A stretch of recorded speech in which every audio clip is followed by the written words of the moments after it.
ერთი ვიდეო მინდა მეგობრებო მიუძღვნა კალიფორნიული წლიურ მოგებას. წელიწადში სადღაც 6 მაინც დაყრის, წელიწადში არა და 6 ჯერ დაყრის კი წელიწადში. და ჯამში რო დავიანგალიში ერთი კურდღლის მოგება მარტო ადამიანისთვის ადის 900 ლარზე. 20 ლარად რომ გაიყიდოს 1 კილოგრამი ხორცი,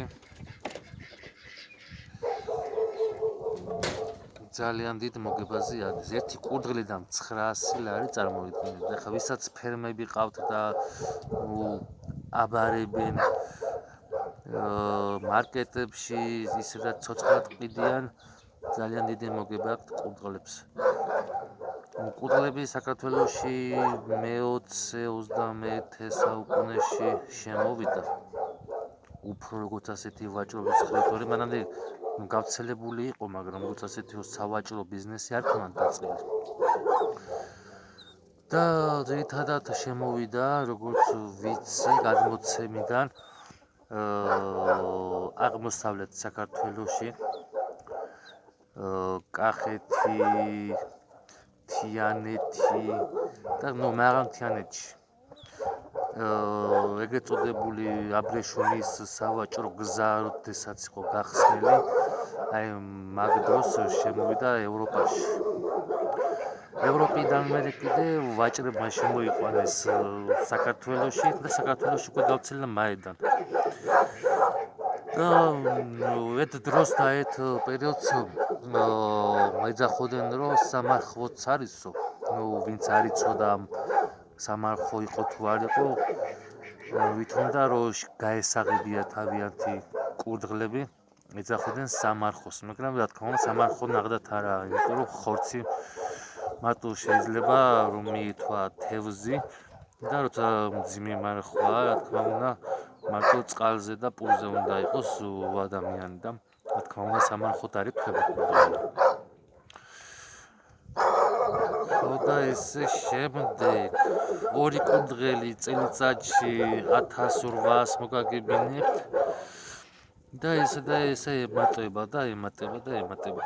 რა თქმა უნდა ხარჯიც არის, მკურნალობა, თავისი პლუსებიც აქვს, მინუსებიც აქვს, მაგრამ როგორც ასეთი როცა იყოლიებთ თქვათ 50 დედა კურდღელს, 100 დედა კურდღელს დამიჯერეთ რომ აი იმდენ მოგებას დაგიტოვებთ რომ ყველა მოაშენებს და ეყოლება და უნდა ქონდეს კიდევაც რეალიზაცია, ანუ უნდა უღიდეს ადამიანს რომ ყავდეს და მე ჩააბაროს რომ ფასი ქონდეს, ქვეყანამ უნდა შექმნას ესეთი რესურსი რომ ადამიანმა იყოლიოს, გაზარდოს, ჩააბაროს, რომ შემოტანილები არ იყოს ევროპიდან და ესე შემდეგ. კალიფორნიული კიდე ყველაზე კარგია, ვინც დამწყები არის იმათთვის, რადგან ყველანაირ პირობებს, კლიმატს, როგორც წინა ვიდეოში თქვი, ძალიან ადვილად ეგუება, ბევრი ჭამა არ უნდა, სადღაც 2 თვიდან უკვე ძალიან იყრის ტანს და 3 კილოზედაც და შეიძლება ზემოთაც ავიდეს. და როცა კურდღლები არ ჯვარდებიან, ანუ დედალი არ ჩნდება მაკეთ, ერთი რაღაც უნდა გაითვალისწინოთ, ეს არის რომ არ უნდა გაასუქოთ კურდღელი. კურდღელი თუ მსუქანია, ის არაფრით არ დამაკდება, ყვილა მოგიწევთ თვეები ყურება. რადგან მუცელში, სადაც საშვილოს ნოა, იქ ქონიედება და იმ ქონზე არ უშვებს ეს გაწოდებული განაყოფიერებას ის ქონი. მამალი რომ შეჯვარდება და თავის ანაყოფიერ, ასე ვთქვათ, სპერმას გაუშვებს, დედალი კურდღლის საშვილოსნოში ქონი მას აკავებს და რა თქმა უნდა განაყოფიერება არ მოხდება და უკან ჩამოვა ისევ. და ამიტომ უნდა იცოდეთ რომ არ უნდა გაასუქოთ დედალი კურდღელი. თორემ მოგიწევთ თვეების ყურება და შემდეგ მოგებასაც ვერ ნახავთ რა თქმა უნდა. მამალ კურდღელს კიდე რამდენიც გინდათ იმდენი აჭამეთ, ყოველთვის მზად არის, აქტიური მამლები უნდა იყოს, რა თქმა უნდა, არიან ზარმაცებიც, მაგრამ გადაბერებული არ უნდა იყოს.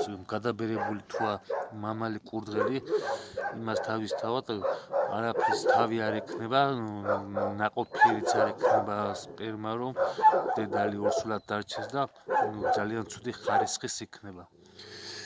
ამიტომ ყოველთვის ჯობია 3 წლამდე გააჩეროთ მამალი კურდღელი. როცა უკვე ყურებს ჩამოყრის, თვალების ქუთუთუები ჩამოებერება, უკვე სიბერის ნიშანია და უკვე უნდა შეცვალოთ. და ახალი ჯამთელი ნორმალური მამალი კურდღელი იყოლიოთ მაგისთვის. რაც შეეხება კვებას, კიდევ და კიდევ რა თქმა უნდა ჯამთელი კვება, ჯანსაღი გარემო, კურდღელს ერთადერთი რაც კლავს ცუდი კვებაა, ცუდი წყალია და კბილის ტკივილი. რაც კლავს და ბოლოს სიბერი, მეტი არაფერი. ნუ წყალი ყოველთვის სუფთა უნდა ქონდეს. საჭმელი რა თქმა უნდა ნატურალური უნდა ქონდეს, რომ არავითარი ხამქიმიკატები. ყველაფერი ნატურალური და თავისთავად მოგებასაც ნახავთ შესაბამისადაც. მადლობა ყურადღებისთვის. გამოიწერეთ მეგობრებო ჩემი არხი, ბევრ ვიდეოს დაგიდეთ კიდევ მოგცევთ სტიმულს თუ რატომ უნდა იყოლიოთ კურდღელი, რა მოგება ექნება და ესე შემდეგ. გამოვიწეროთ, დავალაიქოთ და დაელოდეთ შემდეგ ვიდეოს. და თქვენ შეგიძლიათ დამიწეროთ, რაზე ჩავწერო ვიდეო. რა მხრივ, რა გაინტერესებთ, თუ ხართ დაინტერესებული, რომ კურდღლები მოაშენოთ, მომრავლოთ, მის შესაბამის ინფორმაციას მოგაწვდით, არ არის პრობლემა. მადლობთ ყურადღებისთვის.